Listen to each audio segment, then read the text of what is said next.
На самиот вес на Артемолск, на место што личи на рудник за сол, камп и контролен пункт на група проруски активисти. Но се не е како што наликува. Жителите на ова место велат дека е јавна тајна, дека 150 метри под земја се наоѓа армиска база од времето на Советскиот сојуз и дека во неа се уште има голем арсенал.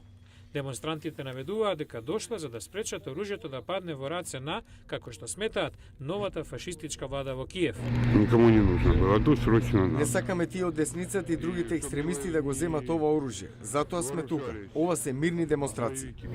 Ирина Попова, локална пратеничка во власта, стравува дека кризата може да прејде во граѓанска војна меѓу источна и западна Украина. Киев нас не слуша. Киев не слуша, Западот не слуша, никој не слуша. Што ќе се случи во оваа ситуација кога луѓето се спротивставени еден на друг? Може ли некој да ми каже? Не можам да гарантирам дека се ќе биде во ред. Демонстрантите имаат шатори, полска кујна, па дури импровизирана болница, но под атмосферата на логорување, чувство на параноја и големо антизападно расположение. Тука има и украинци, но и неколку лица со темни очила што бегаат од камерата и само велат дека се гости.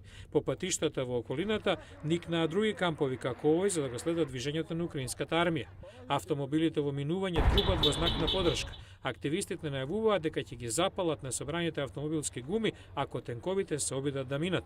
Мы передаем друг Тука другу. сме за да собираме информации. Ако забележиме нешто чудно, ќе им кажеме на луѓето. Велат ова се мирни демонстрации, но при рака може да се забележат секири.